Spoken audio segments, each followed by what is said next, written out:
अगर आप एक पेंशनर हैं और अपनी आईटीआर को फाइल करना चाहते हैं तो इस वीडियो के अंदर मैं आपको बताऊंगा कि आप कैसे फाइल कर सकते हैं। तो आप पेंशनर होते हैं तो आपकी पेंशन इनकम तो होती है, उसके अलावा आपकी कोई इंटरेस्ट की इनकम हो सकती है, एफडी से इंटरेस्ट आ सकता है, सेविंग से इंटरेस्ट आ सकता है, कोई एक हाउस प्रॉपर्टी से रेंटल की इनकम हो सकती है। तो उस केस में आप ITR 1 का फॉर्म जो है वो चूज़ करेंगे। इसके साथ अगर आपकी ये ही इनकम है और इसके अलावा कोई आप शेयर मार्केट में कोई ट्रेडिंग की है, वहाँ आपने कोई म्यूचुअल फंड सेल किया है, शेयर सेल की और वहाँ से कोई आपको कैपिटल गेन हो गया है शॉर्ट टर्म या लॉन्ग टर्म, तो उस केस में फिर ITR 2 जो है आपको फाइल करनी पड़ेगी। इसी तरीके से अगर आपने फ्यूचर एंड ऑप्शंस या इंट्राडे ट्रेडिंग की है तो ITR 3 एप्लीकेबल हो जाएगी। और रिटायरमेंट के बाद पेंशन इनकम के साथ अगर आपने कोई फ्रीलांसिंग की सर्विसेज भी शुरू कर दी है या कोई बिजनेस शुरू कर दिया है तो उस केस में अगर आप प्रिजम्पटिव बेसिस पे अपनी इनकम दिखाना चाहते हैं तो आपको ITR 4 फाइल करनी पड़ेगी।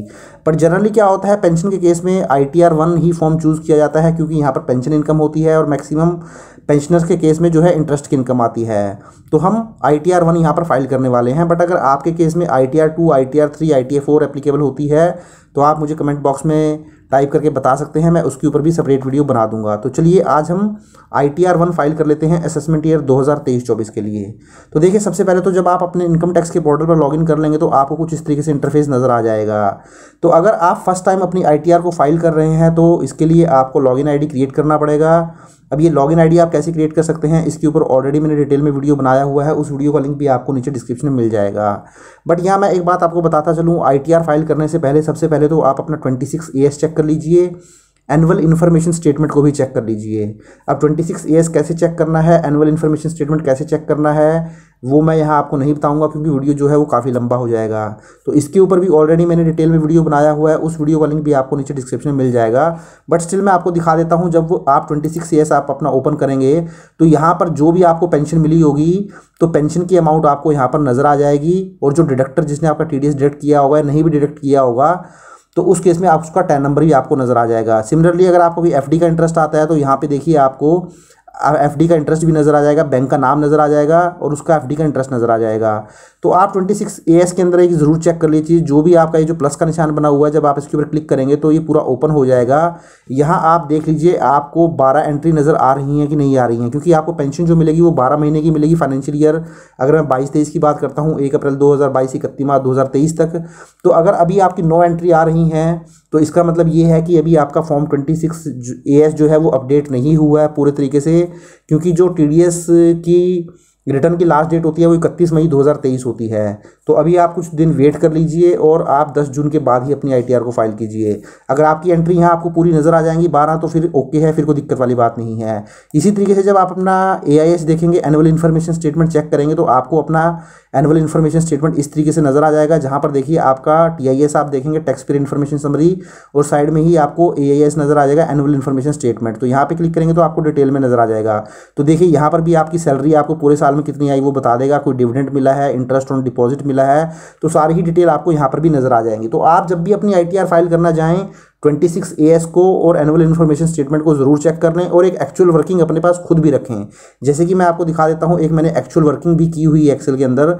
देखिए यहाँ पर मेरी कितनी पेंशन पूरे साल में जो मिली है इस पेंशनर को, वो उनसे मैंने जो है डेटा ले लिया था। उनके अकाउंट में जो पेंशन आती है TDS इनका डिडक्ट होता नहीं है, तो 39,021 की पेंशन इनके अकाउंट में क्रेडिट होती है। यही इनकी ग्रॉस पेंशन है क्योंकि कोई भी TDS इनका डिडक्ट होता नहीं है। तो 4,68,255 की इनकी जो है टोटल पेंशन है। तो इस तरीके से दोस्तों, अगर आपको लगता है कि 26 AS के अंदर और आपके AIS के अंदर अगर आपकी पेंशन कुछ आपको कम नज़र आ रही है तो कोई दिक्कत वाली बात नहीं है। आपने जो एक्चुअल वर्किंग की हुई है, यहाँ पे अगर आपको फिगर ज़्यादा भी नज़र आ रही है तो आप इसके बेस पे ले सकते हैं, क्योंकि ये तो बिल्कुल ही आपका करेक्ट डेटा है, ये आपके अकाउंट में रिफ्लेक्ट होती है। तो चलिए अब हम अपनी ITR को जो है फाइल कर लेते हैं। तो देखिए, जैसे ही आप अपने इनकम टैक्स के पोर्टल पर लॉगिन करेंगे तो आपको यहाँ सिंपली ई फाइलिंग के अंदर चले जाना है। जैसे आप ई फाइल पे क्लिक करेंगे तो आपको इनकम टैक्स रिटर्न पे क्लिक कर देना है, file income tax return select कर लेना है।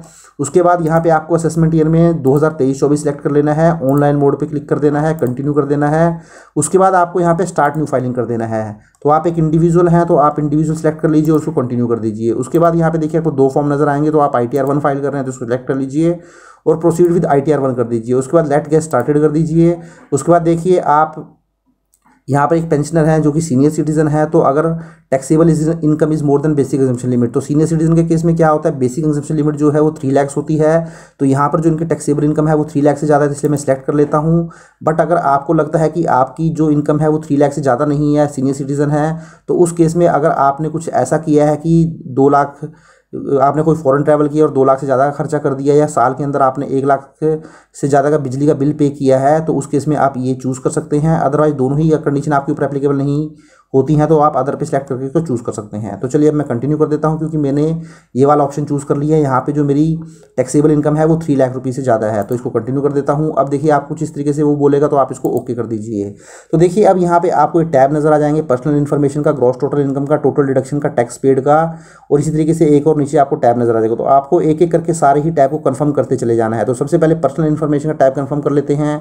तो इसके लिए आपको इसके ऊपर क्लिक कर देना है। तो देखिए जैसे ही आप इसके ऊपर क्लिक करेंगे तो सबसे पहले आपकी पर्सनल इन्फॉर्मेशन आपको यहाँ नजर आ जाएगी, आपका PAN number, last name, first name, date of birth, Aadhaar number. नीचे आपको कॉन्टैक्ट डिटेल नजर आ जाएंगी, address, mobile number, email address. थोड़ा सा नीचे स्क्रॉल डाउन करेंगे तो देखिए यहाँ पे आपको नेचर ऑफ एम्प्लॉयमेंट में पूछेगा कि आप सेंट्रल गवर्नमेंट एम्प्लॉई हैं, स्टेट गवर्नमेंट है, पब्लिक सेक्टर अंडरटेकिंग है। थोड़ा सा नीचे करेंगे तो सीजी पेंशनर मतलब सेंट्रल गवर्नमेंट पेंशनर हैं, स्टेट गवर्नमेंट पेंशनर है, पीएसयू पेंशनर हैं। तो मेरे केस में ये जो पेंशनर हैं ये सेंट्रल गवर्नमेंट के रिटायर्ड हैं पर्सन है, तो ये सेंट्रल गवर्नमेंट पेंशनर हो गए, तो मैं ये सिलेक्ट कर लेता हूँ। यहाँ आपको कुछ करने की जरूरत नहीं है, बाय डिफॉल्ट ही वो 139(1) ले लेगा। थोड़ा सा आप नीचे आ जाइए, थोड़ा सा नीचे जैसे ही आएंगे आपसे ये पूछेगा कि आप कौन से टैक्स रिजीम में जाना चाहते हैं। तो क्या आप न्यू टैक्स रिजीम चूज़ करना चाहते हैं, तो मैं यहाँ पे नो कर देता हूँ, क्योंकि दोस्तों अगर आप यहाँ पे यस कर देंगे इसको, तो उस केस में जो भी आपने इन्वेस्टमेंट कर रखी है सेक्शन 80C से ले 80U तक, वो आपको कोई भी बेनिफिट नहीं मिलेगा। तो इसको मैं नो कर देता हूँ। उसके बाद देखिए यहाँ बैंक डिटेल की बोलेगा, देखिए यहाँ पर 2 बैंक आपको नज़र आ जाएंगे। तो आपको सबसे पहले तो सारे ही बैंक जो है वो वैलिडेटेड कर लेने हैं, और उसमें से कोई एक बैंक जो है वो रिफंड के लिए चूज़ कर लेना है। तो मैंने एक बैंक जो है वो रिफंड के लिए चूज़ किया हुआ है। अब मैं इसको कन्फर्म कर देता हूँ। तो देखिए मेरी पहली जो पर्सनल इन्फॉर्मेशन है वो कन्फर्म हो चुकी है। इसी तरीके से आपको एक एक करके सारी ही इन्फॉर्मेशन कन्फर्म कर लेनी है। अब देखिए ग्रॉस टोटल इनकम के ऊपर हम क्लिक कर देते हैं। तो देखिए जैसे ही मैं ग्रॉस टोटल इनकम के ऊपर क्लिक करूंगा तो यहाँ पे आपको वो सैलरी एग्जम्पशन देगा। अब यहाँ पर जो हम आईटीआर फाइल कर रहे हैं वो पेंशनर के लिए आईटीआर फाइल कर रहे हैं, तो पेंशनर जो होता है उसको किसी भी तरीके की एग्जम्पशन नहीं मिलती है सैलरी की। ये नॉर्मली जो है सैलरीड एम्प्लॉय के लिए एग्जम्पशन होती हैं, तो बट पेंशनर के लिए किसी भी तरीके की एग्जम्पशन नहीं होती है। तो सिंपली आपको नीचे आ जाना है, इसको इग्नोर कर देना है और इसको कंटिन्यू कर देना है। तो जैसे ही आप कंटिन्यू करेंगे तो देखिए यहाँ पर ऑलरेडी ही आपका कुछ डेटा यहाँ पे आपको नज़र आ जाएगा। जैसे यहाँ पर भी ये डेटा जो है उठा रहा है एनुअल इन्फॉर्मेशन स्टेटमेंट से। तो एनुअल इन्फॉर्मेशन स्टेटमेंट से इसने ग्रॉस सैलरी जो है 1,90,000 की उठाई हुई है। तो आप देखिए आपने जो एक्चुअल डेटा बनाया है वहाँ पर देखिए आपकी जो एक्चुअल पेंशन है पूरे साल की वो 4,68,255 है। तो आपको अगर इस तरीके से डेटा जो है आपको लगता है बहुत कम नज़र आ रहा है, तो आप अपनी एक्चुअल जो फिगर है जो आपके अकाउंट में पेंशन आई है आपको, या जो आपकी ग्रॉस पेंशन है टीडीएस कटने से पहले, तो वो आप यहाँ फिल कर सकते हैं। तो मेरे केस में 4,68,255 आना चाहिए यहाँ पे। तो मैं क्या करूँगा, इसके लिए आपको जो ये एडिट का बटन आ रहा है आप इस एडिट के ऊपर क्लिक कर दीजिए। तो जैसे ही क्लिक करेंगे तो देखिए आपको यहाँ पे नजर आ जाएगा salary as per section 17 subsection 1। तो यहाँ पर सैलरी ही लिखा होता है, तो आप यहाँ पर पेंशन की अमाउंट जो है वो फिल कर देंगे। तो देखिए जो ये 1,90,554 है इसको मैं चेंज कर दूंगा, इसको एडिट कर दूंगा, और अब मैं इसकी जगह जो है 4,68,255 लिख दूंगा। तो देखिए मेरी 4,68,255 की पेंशन थी। अब थोड़ा सा मैं नीचे आऊँगा तो देखिए आपको जैसा कि मैंने बताया था किसी भी तरीके का एग्जम्पशन अलाउंस आपको पेंशन इनकम से मिलता नहीं है, तो इसके लिए आपको कुछ नहीं करना है। तो आपकी जो नेट सैलरी आ गई है वो 4,68,000 आ गई है। अब बाय डिफ़ॉल्ट ही आपको कुछ नहीं करना होता, आप सैलरीड एम्प्लॉय होते हैं, पेंशनर होते हैं, तो आपको सेक्शन 16 सबसेक्शन 1A के अंदर आपको जो है IA के अंदर आपको स्टैंडर्ड डिडक्शन मिल जाती है 50,000 की। तो बाय डिफ़ॉल्ट ही ये मिल जाती है। तो आपकी देखिए डिडक्शन मिलने के बाद आपकी जो चार्जेबल सैलरी आ गई है वो आ गई है 4,18,255। तो देखिए यहाँ पर मेरी नेट पेंशन इनकम आ गई है 4,18,255। तो आप इसको सेव कर सकते हैं। तो देखिए मेरी ये सेव हो गई है। अब मैं थोड़ा सा इसको नीचे स्क्रॉल डाउन कर लूँगा। तो जैसे ही मैंने इसको नीचे स्क्रॉल डाउन किया तो देखिए इनकम फ्रॉम हाउस प्रॉपर्टी आप यहाँ दिखा सकते हैं। तो इनकम फ्रॉम हाउस प्रॉपर्टी अगर आपकी है तो आप इसको एडिट कर लीजिए। अब देखिए जैसे ही आप यहाँ पे आएंगे तो आप जब सिलेक्ट के ऑप्शन पे आएंगे तो 2 ऑप्शन आपको यहाँ नजर आएंगे, सेल्फ ऑक्यूपाइड लेट आउट और डीम्ड लेट आउट। तो अगर सेल्फ ऑक्यूपाइड है मीन्स आप जिस घर में रहते हैं, अगर आपने कोई होम लोन उसके ऊपर लिया हुआ है तो आप सेल्फ ऑक्यूपाइड जो है वो चूज़ कर ले सकते हैं। और यहाँ पे मैक्सिमम आपको जो इंटरेस्ट का बेनिफिट मिलेगा वो 2 लाख तक की ही डिडक्शन मिलेगी। अगर आपने जो इंटरेस्ट पे किया है वो पूरे साल के अंदर 2 लाख रुपए से ज़्यादा है तो आपको मैक्सिमम 2 लाख ही यहाँ पे लेना है। और बट अगर आपने कोई एक्चुअल पे किया तो आप यहाँ फिगर डाल सकते हैं। बट मेरे केस में जो है सेल्फ ऑक्यूपाइड नहीं है, लेट आउट प्रॉपर्टी है, तो मैं यहाँ पर लेट आउट जो है वो चूज़ कर लेता हूँ। तो देखिए यहाँ पर रेंटल इनकम भी जो है मैंने यहाँ लिखा हुआ है 20,000 रुपये का रेंट जो है इनको आता है इन पेंशनर को, तो 2,40,000 रुपये का रेंट हो गया। तो यहाँ देखिए मैं पूरी ही इन्फॉर्मेशन फिल कर लेता हूँ। ग्रॉस रेंट आप यहाँ फिल कर लेंगे 2,40,000। तो चलिए ये सारी इन्फॉर्मेशन मैं फिल कर लेता हूँ। तो देखिए 2,40,000 का ग्रॉस रेंट हो गया, म्यूनिसिपल टैक्सेस कुछ नहीं है। तो यहाँ क्या होता है हाउस प्रॉपर्टी केस में, जो भी आपकी ये एनुअल वैल्यू आती है इसमें से वो 30% आपको बाय डिफ़ॉल्ट ही डिडक्शन देता है। जैसे कि आपने पेंशन के केस में देखा था, सैलरी के केस में देखा था, वहाँ आपको 50,000 की बाय डिफ़ॉल्ट स्टैंडर्ड डिडक्शन मिलती है। यहाँ पर भी आपको जो भी यहाँ पे आपकी एनुअल वैल्यू आएगी उसमें से 30% की बाय डिफ़ॉल्ट डिडक्शन मिल जाएगी, जो कि 72,000 रुपीज़ हो जाता है। इसी तरीके से अब ये जो पेंशनर हैं इनका होम लोन चल रहा है, उन्होंने इसके ऊपर जो इंटरेस्ट की पेमेंट करी है वो उन्होंने पे किया है 28,765। तो दोस्तों ये जो आपको इंटरेस्ट की डिडक्शन लेनी है, आप अपने बैंक में जाएं, आप वहां से अपना लोन का सर्टिफिकेट ले लें फाइनेंशियल ईयर 22-23 के लिए। वहां पे आपको प्रिंसिपल अमाउंट भी नज़र आ जाएगा और साथ ही साथ आपको वहां पर आपने का जो इंटरेस्ट गया है पूरे साल में वो भी नज़र आ जाएगा। तो प्रिंसिपल अमाउंट आपका 80C के अंदर कवर हो जाएगा और इंटरेस्ट आप जो है यहाँ पर क्लेम कर लेंगे। तो देखिए यहीं पर मैंने सारी डिटेल भी मेंशन की हुई है और जो मेरी इनकम आ गई है हाउस प्रॉपर्टी से वो 1,39,235 आ गई है। तो 2,40,000 मेरा टोटल था, जिसमें से 72,000 की मुझे डिडक्शन मिल गई, 28,000 का मेरा जो इंटरेस्ट था बोरोड कैपिटल के ऊपर वो लेस हो गया। तो मेरी इनकम जो आ गई हाउस प्रॉपर्टी से वो 1,39,235 आ गई। अब मैं इसको भी ऐड कर देता हूँ। तो देखिए मेरी ग्रॉस सैलरी जो थी वो ऐड हो चुकी है 4,18,255। थोड़ा सा नीचे मैं आता हूँ तो 139 की मेरी जो है हाउस प्रॉपर्टी से इनकम आ जाती है। अब मैं फर्दर नीचे आ जाता हूँ तो देखिए जब आप नीचे आएंगे तो आपको इनकम फ्रॉम अदर सोर्सेज का टैब जो है वो नज़र आ जाएगा। तो इनकम फ्रॉम अदर सोर्सेज में देखिए दोस्तों ये आपकी जो इन्फॉर्मेशन है वो 26 AS से या एनुअल इन्फॉर्मेशन स्टेटमेंट से ऑटोमेटिकली ही उठा रहा है। तो जैसा ही मैंने आपको बोला है कि आप अपनी जो एक्चुअल फिगर है उनसे एक बार इसको जरूर चेक कर लीजिए, क्योंकि हो सकता है कि अभी जो आपका AIS हो या 26 AS हो पूरी तरीके से जो है अपडेटेड ना हो। तो आपके पास जो एक्चुअल डेटा है उससे एक बार जरूर इसको कंपेयर कर लीजिए। तो देखिए यहाँ पर डिविडेंड इनकम 30 रुपीज़ दिखा रहा है, इंटरेस्ट ऑन डिपॉजिट। तो देखिए ये जो पेंशनर है इन्होंने एक FD करवाई हुई है और डिपॉजिट से इनको जो इंटरेस्ट आ रहा है वो 34,000 का ये ले रहा है। बट हम अपनी एक्सेल में देख लेते हैं। एक्सेल के अंदर देखिए जो सेविंग बैंक से इनको इंटरेस्ट आ रहा है वो 7654 का आ रहा है। उनकी 2 FD है, IDFC बैंक के अंदर है और पंजाब नेशनल बैंक के अंदर है। दोनों को ही मैं ऐड कर दूं तो इनका जो इंटरेस्ट आता है वो आता है 72,509 और डिविडेंड 30 रुपये का आता है। तो डिविडेंड की इनकम यहाँ 30 रुपीज़ तो ठीक आ रही है, बट ये जो डिपॉजिट से इंटरेस्ट है वो केवल 34,399 ही आ रहा है। जबकि उनका जो FD से इंटरेस्ट है IDFC और PNB को मैं ऐड कर दूं तो 72,509 बनता है। तो चलिए अब हमें ये जो फिगर है ये भी एडिट करनी पड़ेगी। तो इसको एडिट करने के लिए क्या करना है, जो चेक बॉक्स आपको नजर आ रहा है इसके ऊपर क्लिक कर दीजिए। तो जैसे ही आप इसके ऊपर क्लिक करेंगे तो देखिए ऊपर एडिट का बटन जो है ये हाईलाइट हो जाएगा। तो इस एडिट के ऊपर क्लिक कर दीजिए और ये जो आपका फिगर है 34,399 अब आप इसको मैनुअली हाथ से चेंज कर सकते हैं। तो मैंने इसको 72,509 कर दिया क्योंकि जो मेरा इंटरेस्ट है FD के ऊपर वो 72,509 है। तो अब मैं इसको जो है सेव कर देता हूँ। तो देखिए जैसे ही मैं इसको सेव करूँगा दोबारा से आपकी पूरी इनकम दिखा देगा। सैलरी से इनकम 4,18,000, हाउस प्रॉपर्टी से 139, नीचे आप आएंगे तो अदर सोर्सेज से आपकी इनकम जो है वो अपडेट हो चुकी है 72,509। बट यहाँ पर दोस्तों एक और कमी है। देखिए यहाँ पर सेविंग से भी इंटरेस्ट इनको आ रहा है 7654 का, बट यहाँ से सेविंग का इंटरेस्ट कहीं नहीं दिखा रहा है। तो इस तरीके से अगर आपको कोई इनकम यहाँ पर ऐड करनी है तो देखिए यहाँ पे आपको नजर आ जाएगा income chargeable under the head other sources. Do you want to add another income, क्या आप कोई और इनकम ऐड करना चाहते हैं? तो मुझे अब यहाँ सेविंग बैंक का इंटरेस्ट भी ऐड करना है। तो मैं ऐड अनदर के ऊपर क्लिक कर देता हूँ। तो देखिए जैसे ही मैं क्लिक करूंगा तो आपको इस तरीके से पेज नजर आ जाएगा। तो यहाँ सिंपली आपको देखिए do you have interest income from saving bank account India, तो आपको येस पे क्लिक कर देना है। तो जैसे ही आप येस पे क्लिक करेंगे तो आपकी जो यहाँ फिगर है 7654 की आप यहाँ पे मेंशन कर सकते हैं। तो आपने यहाँ मेंशन कर दी है। थोड़ा सा आप नीचे आएंगे तो देखिए थोड़ा सा ऊपर आप जाएंगे तो देखिए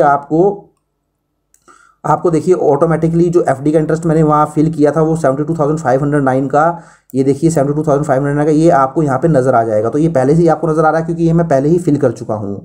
तो सेविंग पे इंटरेस्ट मैंने आपको यहाँ फिल करके दिखा दिया है। आप थोड़ा सा आप नीचे आ जाएंगे तो देखिए अगर आपको कोई इनकम है इनकम टैक्स रिफंड की फॉर्म में तो यस है तो आप इसको कर सकते हैं। इस तरीके से आप ये सारे ही शेड्यूल एक बार देख लीजिए, अगर कोई है तो यस करके आप उसको जो है फिल कर सकते हैं। जब थोड़ा सा आप नीचे आएंगे फर्दर तो देखिए यहाँ पे आपसे पूछेगा एनी अदर, कोई और इनकम भी आपकी है तो आप यस कर दीजिए, है तो उसको आप फिल कर दीजिए, उसका डिस्क्रिप्शन दे दीजिए।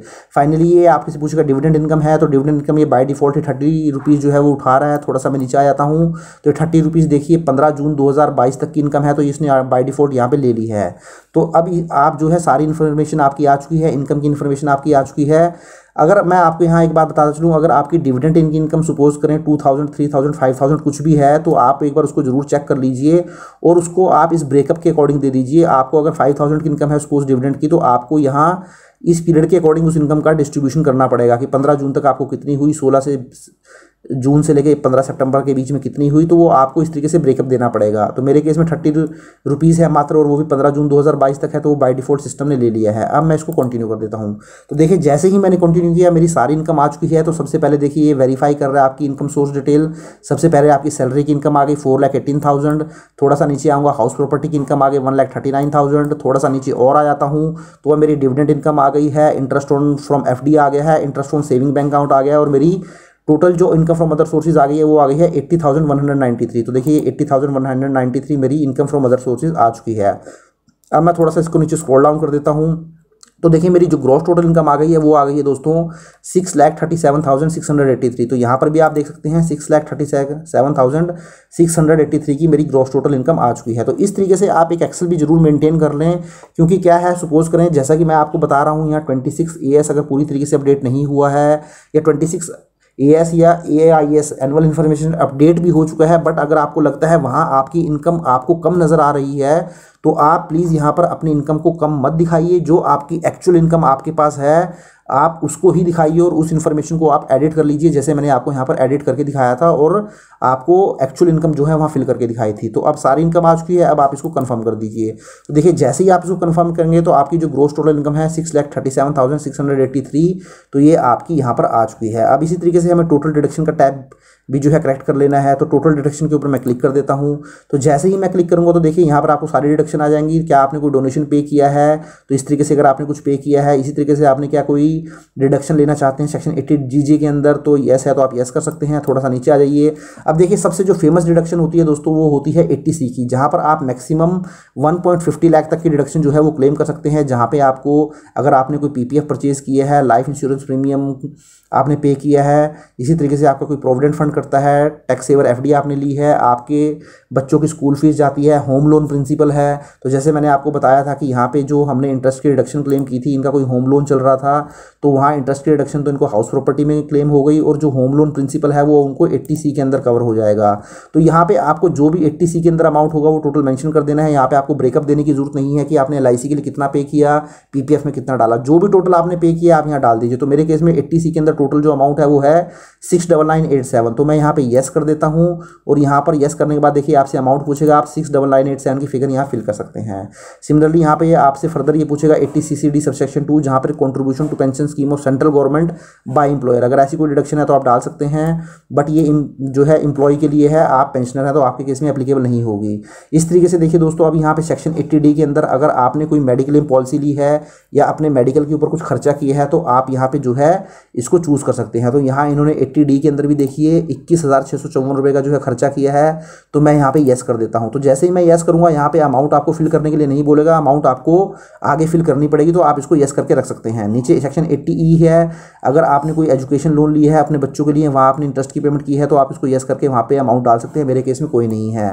फर्दर मैं थोड़ा सा नीचे आ जाता हूँ, तो ये देखिए सेक्शन 80TTB। तो क्या होता है सीनियर सिटीजन के केस में, क्या होता है जो भी उनको FD का इंटरेस्ट आता है, सेविंग का इंटरेस्ट आता है, तो वहाँ पर उनको जो भी टोटल इंटरेस्ट होता है उसके ऊपर उनको जो है 50,000 तक की जो है डिडक्शन जो है वो मिल जाती है। तो यहाँ पर देखिए ऑटोमेटिकली ये 34,399 जो है वो सिस्टम से ले रहे हैं। हम इसको भी आगे जो है करेक्ट कर लेंगे, आगे मैं इसको करेक्ट करके आपको दिखाऊंगा। तो फर्दर अगर आपको लगता है कोई और इन्फॉर्मेशन तो यस कर सकते हैं, अदरवाइज नो कर सकते हैं। फर्दर ये आपसे पूछ रहा है are you eligible to claim any other deduction, तो अगर आप इसको यस कर देंगे तो आप नीचे देखिए बहुत सारे डिडक्शन आपको नजर आ जाएंगी, जैसे contribution to pension scheme 80DD, 80DDB, 80EE, interest on loan taken for residential house property 80EE, उसके बाद सेक्शन 80EEB अगर आपने कोई इलेक्ट्रिकल व्हीकल परचेज किया है उसके रिस्पेक्ट में कोई डिडक्शन क्लेम करना चाहते हैं, 80GGC कोई डोनेशन आपने पॉलिटिकल पार्टी को दी है। तो अगर इसमें से कोई आपने इन्वेस्टमेंट की है, आपने कोई डोनेशन वगैरह दी है या कोई खर्चा की है दोस्तों, आप यहाँ चेक बॉक्स पे क्लिक कर देंगे और यहाँ पे जैसे ही आप क्लिक करेंगे तो यहाँ पे आप अमाउंट जो है फिल कर सकते हैं। तो बट मेरे केस में कोई नहीं है, तो मैं क्या करता हूँ इसको नो कर देता हूँ, क्योंकि मेरे केस में ये एप्लीकेबल नहीं है, और मैं इसको कंटिन्यू कर देता हूँ। तो सारी डिडक्शन भी देखिए मैंने ले ली है। सेक्शन 80C के अंदर 69,987 की मेरी इन्वेस्टमेंट थी, और इतना ही जो है मुझे 80C के अंदर पूरा अमाउंट मिल जाएगा, क्योंकि मुझे यहाँ पर मैक्सिमम 1.50 लाख तक क्लेम हो सकता है। तो 69987 मुझे 80C में मिल गया। नीचे 80 TTB के अंदर देखिए अब मैं इसको एडिट कर दूंगा, क्योंकि 80 TTB के अंदर जो मेरा टोटल अमाउंट है आप देख सकते हैं 80 TTB के अंदर जो टोटल अमाउंट है वो 72,509 है, और अगर मैं इसके अंदर सेविंग भी ऐड कर देता तो 80,163 है। बट यहाँ पर जो इंटरेस्ट पेड दिखा रहा है वो केवल 34,399 ही दिखा रहा है, तो इसको भी आपको एडिट करना पड़ेगा। इसको एडिट कर देते हैं। तो चलिए जैसे ही आप इस पे एडिट पे क्लिक करेंगे तो देखिए यहाँ पे अमाउंट ऑफ इंटरेस्ट पे 34,000 दिखा रहा है, आप इसको चेंज कर दीजिए, क्योंकि दोस्तों आपका जो टोटल डिपॉजिट था सेविंग बैंक के अंदर जो डिपॉजिट था और जो FDR के अंदर डिपॉजिट था, तो टोटल डिपॉजिट आपका 80,163 का था, तो आपने यहाँ 80,163 मेंशन कर दिया है। और यहाँ पर जैसा कि मैंने आपको बताया था मैक्सिमम जो आपको डिडक्शन मिलती है सेक्शन 80 TTB के अंदर, सेविंग बैंक का इंटरेस्ट हो, FD का इंटरेस्ट हो, पोस्ट ऑफिस के अंदर आपकी कोई FD हो, कोऑपरेटिव सोसाइटी के अंदर आपकी कोई FD हो, वहाँ से कोई भी जो आपका इंटरेस्ट होता है मैक्सिमम 50,000 तक वो डिडक्ट हो जाता है। तो 80,163 आपकी इनकम कंसिडर कर ली गई और इसमें से 50,000 का आपको जो है डिडक्शन मिल गई, बाकी जो है आपको 30,163 वो आपको टैक्सेबल हो जाएगा। तो इसको सेव कर दीजिए। तो देखिए आपकी सारी ही जो इन्वेस्टमेंट आपने की थी सेक्शन 80C से 80 वो सारी आ चुकी है। 80C के अंदर 69,000, 80 TTB के अंदर देखिए 80,163 में से 50,000 की आपको रिडक्शन मिल गई। अब थोड़ा सा नीचे आपको आएंगे तो देखिए आपको सेक्शन 80D भी आपने वहाँ चूज़ किया था उसकी भी आपको मेंशन करनी है, तो आप यहाँ से ऐड कर सकते हैं सेक्शन 80D, या फिर थोड़ा सा नीचे आएंगे तो देखिए आपको यहाँ नजर आ जाएगा शो ऑल डिडक्शंस, तो आप इसके ऊपर क्लिक कर दीजिए। तो जैसे ही आप इसके ऊपर क्लिक करेंगे तो देखिए सारी ही डिडक्शन आपको यहाँ नजर आ जाएंगी। तो आपको यहाँ सिंपली क्या करना है, section 80D deduction in respect of health insurance premium, ये आप सिलेक्ट कर लीजिए, थोड़ा सा नीचे आ जाइए और अब इसको ऐड कर दीजिए। तो जैसे ही आप ऐड करेंगे तो आपको कुछ इस तरीके से पेज दिखा देगा। यहाँ सबसे पहले आपको पूछेगा कि if you are individual whether you or any of your family member excluding parent is senior citizen. तो यहाँ मैं जो पेंशनर की रिटर्न फाइल कर रहा हूँ वो खुद अपने आप में एक सीनियर सिटीजन है, तो वो पूछ रहा है क्या आप और आपके family member excluding your parents senior citizen है, तो बिल्कुल सीनियर सिटीजन है, वो खुद एक सीनियर सिटीजन है, तो मैंने येस कर दिया है। तो जैसे ही मैं इसको येस करूंगा तो देखिए यहाँ पे आपको वो अमाउंट फिल करने के लिए बोलेगा। तो यहाँ देखिए उन्होंने कोई हेल्थ इंश्योरेंस तो कोई भी नहीं लिया हुआ है अपने लिए, बट उन्होंने अपने प्रिवेंटिव हेल्थ चेकअप के ऊपर 48,989 का खर्चा किया है। यहाँ पर आप मैक्सिमम प्रिवेंटिव हेल्थ चेकअप के ऊपर 5,000 तक का खर्चा क्लेम कर सकते हैं। प्रिवेंटिव हेल्थ चेकअप का मतलब होता है जो रूटीन में आप चेकअप कराते हैं, कोई आपने ब्लड टेस्ट करा लिया या कोई आपने शुगर का टेस्ट करा लिया, किसी भी तरीके के जो छोटे मोटे टेस्ट होते हैं जो आप 5,000 तक पूरे साल में क्लेम कर सकते हैं। इवन यहाँ पर आप कैश में पेमेंट भी कर सकते हैं, बट आपको बिल जो है वो संभाल के रखने पड़ेंगे। इसके अलावा देखिए अगर आपने कोई हेल्थ इंश्योरेंस प्रीमियम लिया हुआ है और उसके लिए कोई प्रीमियम पे किया हुआ है हेल्थ इंश्योरेंस पॉलिसी के लिए, तो आप यहाँ मेंशन कर सकते हैं। और मैक्सिमम जैसे अगर मैं बता रहा हूँ ये जो सीनियर सिटीजन है, तो सीनियर सिटीजन के केस में आपको मैक्सिमम 50,000 तक की डिडक्शन जो है वो क्लेम हो जाती है, बट इन्होंने कोई हेल्थ इंश्योरेंस पॉलिसी नहीं ली हुई है। इसके अलावा इन्होंने कुछ मेडिकल एक्सपेंडिचर भी किए हैं, तो वो 16,756 के मेडिकल एक्सपेंडिचर किए हैं। बट आपको ध्यान रखना है जो मेडिकल एक्सपेंडिचर आप करेंगे, अगर आपने ये मेडिकल एक्सपेंडिचर को अपनी हेल्थ इंश्योरेंस पॉलिसी के अगेंस्ट कोई क्लेम उसका ले लिया है तो फिर आप यहाँ पे क्लेम नहीं कर पाएंगे। बट इनके केस में तो हेल्थ इंश्योरेंस पॉलिसी इनके पास है ही नहीं, तो इसलिए जो भी इन्होंने मेडिकल एक्सपेंडिचर किए होंगे वो बिल किसके संभाल के रखेंगे। तो इस तरीके से देखिए टोटल 21,654 21,654 का उनको जो है 80D के अंदर बेनिफिट मिल जाएगा। तो आप सीनियर सिटीजन है तो मैक्सिमम दोस्तों आप 50,000 तक का जो बेनिफिट है ले सकते हैं। तो ये मैंने जो है 21,654 का जो है 80D की डिडक्शन ले ली है। अब फर्दर देखिए थोड़ा सा नीचे आपसे पूछेगा whether any of your parents is a senior citizen, तो क्या आपके पेरेंट्स कोई सीनियर सिटीजन है। तो ऑब्वियस ही बात है अगर आप खुद सीनियर सिटीजन हैं, आप पेंशनर हैं, तो आपके पेरेंट्स तो सीनियर सिटीजन होंगे ही। तो आप अपने जो पेरेंट्स हैं अगर वो सीनियर सिटीजन है तो आप उनके लिए भी पॉलिसी ले सकते हैं, वहाँ पर भी आपको मैक्सिमम 50,000 तक की जो है डिडक्शन मिल जाती है। बट इन्होंने क्या है इस तरीके से कुछ भी जो है उनके लिए पॉलिसी नहीं ली हुई है। तो यहाँ जब आप सिलेक्ट करेंगे तो आप येस कर सकते हैं, नो कर सकते हैं, या फिर आप नॉट क्लेमिंग फॉर पेरेंट्स कर सकते हैं, क्योंकि इन्होंने अपने पेरेंट्स के लिए कुछ भी क्लेम नहीं किया है, तो आप इसको नो कर सकते हैं। अगर आप येस करेंगे तो फिर आपको यहाँ पर जो है डिटेल मेंशन करनी पड़ेगी। अगर आपने उनके लिए कोई पॉलिसी ली हुई है तो आप यहाँ पर हेल्थ इंश्योरेंस पॉलिसी की अमाउंट मेंशन कर देंगे, प्रिवेंटिव हेल्थ चेकअप का अमाउंट मेंशन कर देंगे और मेडिकल एक्सपेंडिचर, तो यहाँ पर भी मैक्सिमम 50,000 की डिडक्शन जो है वो क्लेम कर सकते हैं। तो मेरे केस में कुछ नहीं है तो मैं थोड़ा नीचे आ जाता हूँ। तो मेरी जो टोटल डिडक्शन हो गई है सेक्शन 80D के अंदर वो हो गई है 21,654। अब मैं इसको भी ऐड कर देता हूँ। तो देखिए जैसे ही मैंने इसको ऐड किया दोबारा से ये आपको वेरीफाई करने के लिए बोलेगा डिडक्शन। तो 80C की डिडक्शन आ गई 69,000, 80D की डिडक्शन आ गई है 80D की जो डिडक्शन आ गई है वो आ गई है 21,654। तो देखिए मेरा जो खर्चा था वो 21,664 का था। इतना ही मुझे जो है इसका 80D के अंदर डिडक्शन मिल जाएगी, क्योंकि मैक्सिमम जो डिडक्शन मिलती है वो 50,000 तक मिलती है। फर्दर थोड़ा नीचे आएंगे तो सेक्शन 80 TTB के अंदर जो भी आपको इंटरेस्ट की पेमेंट हुई है सेविंग के ऊपर हो, एफडी के ऊपर हो, तो उसमें से 50,000 की डिडक्शन यहाँ मिल जाएगी। अब थोड़ा सा नीचे आ जाइए, टोटल डिडक्शन आपकी हो गई है 1,41,641। तो देखिए यहाँ पर भी जो टोटल डिडक्शन हो गई हैं वो 1,41,641 की हो गई हैं। तो इस तरीके से देखिए आपकी टोटल डिडक्शन आ गई हैं। अब ये आपको यहाँ वार्निंग देगा, तो ये जो वार्निंग आपको देगा आपको इसको इग्नोर कर दीजिए, ज़्यादा इसको महत्व देने की ज़रूरत नहीं है, और आप फर्दर फाइनली आप इसको कंफर्म कर दीजिए। तो जैसे ही आपने कंफर्म किया, देखिए 3 टैब आपके कंफर्म हो चुके हैं। अब सिंपली आपको टैक्स पेड पे चले जाना है। टैक्स में देखिए इनका जो पेंशनर है इनका किसी भी तरीके का टीडीएस नहीं कटा हुआ है, तो सिंपली आप नीचे आएंगे और इसको आप कंफर्म कर देंगे। तो ये भी आपका कंफर्म हो चुका है। उसके बाद टोटल टैक्स लायबिलिटी का टैब बच जाएगा, इसके ऊपर क्लिक कर दीजिए। जैसे आप इसके ऊपर क्लिक करेंगे तो देखिए आपकी टोटल जो है इसने कंप्यूटेशन दिखा दी है। आपकी ग्रोस टोटल इनकम थी 6,37,683।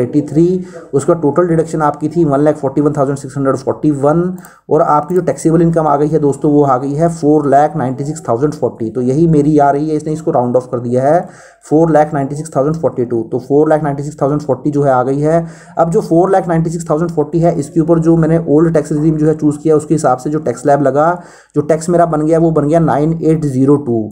बट यहाँ पे क्या है दोस्तों, क्योंकि आपकी जो टैक्सेबल इनकम है वो 5 लाख रुपए से कम है, तो इसलिए 5 लाख से कम जब इनकम होती है आपकी टैक्सेबल इनकम, तो जो भी टैक्स आपका लगता है वो सेक्शन 87A के अंदर रिबेट मिल जाता है। तो आपको भी जो 9802 आपका टैक्स बना उसके ऊपर आपको सेक्शन 87A के अंदर पूरा ही अमाउंट का रिबेट मिल गया, और आपका जो फाइनल टैक्स हो गया वो 0 हो गया। तो आप थोड़ा नीचे आ जाएं, फर्दर आप नीचे आ जाएं और लास्ट में इसको कंफर्म कर दें। तो देखिए आपका ये वाला टैब भी कंफर्म हो चुका है।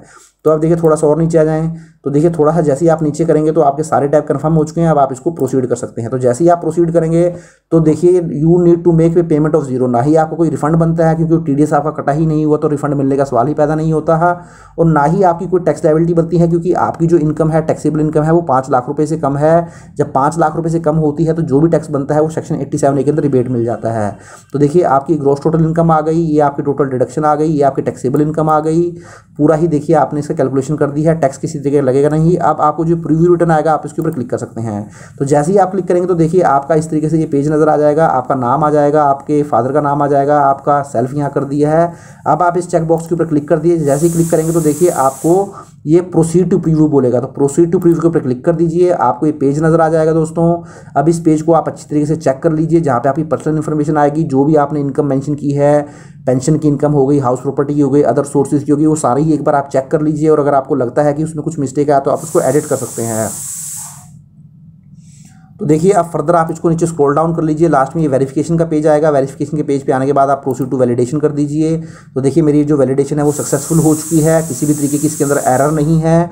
अगर आपकी कोई एरर होगी तो यहाँ पे आपको दिखा देगा, जस्ट आपको उस एरर के ऊपर क्लिक कर देना है, तो वो आपको डायरेक्टली ही उस एरर के ऊपर ले जाएगा और आप उसको ठीक कर सकते हैं। फाइनली आप इसको प्रोसीड टू वेरिफिकेशन कर दीजिए। तो जैसे ही आप प्रोसीड टू वेरिफिकेशन करेंगे तो देखिए ये ई वेरीफाई नाउ बोलेगा, तो आप इसको ई वेरीफाई कर दीजिए और इसको कंटिन्यू कर दीजिए। फर्दर देखिए आप कैसे ई वेरीफाई करना चाहते हैं, बहुत सारे मोड हैं। आप आधार OTP से कर सकते हैं, नेट बैंकिंग से कर सकते हैं, बैंक अकाउंट से कर सकते हैं। तो मैं आधार OTP यूज़ कर लेता हूँ, उसके बाद इसको कंटिन्यू कर देता हूँ। तो यहाँ आई एग्री पे क्लिक कर देता हूँ, जनरेट कर लेता हूँ आधार OTP। तो मेरा जो मोबाइल नंबर है उस पर OTP आ गया है। अब मैं इसको वैलिडेट कर देता हूँ और देखिए ये फाइनली आपसे एक परमिशन मांगेगा, आप इसको सबमिट कर दीजिए और फाइनली आपकी जो रिटर्न है वो सबमिट हो चुकी है। तो इस तरीके से देखिए दोस्तों, अगर आप पेंशनर हैं तो अपनी ITR को फाइल कर सकते हैं।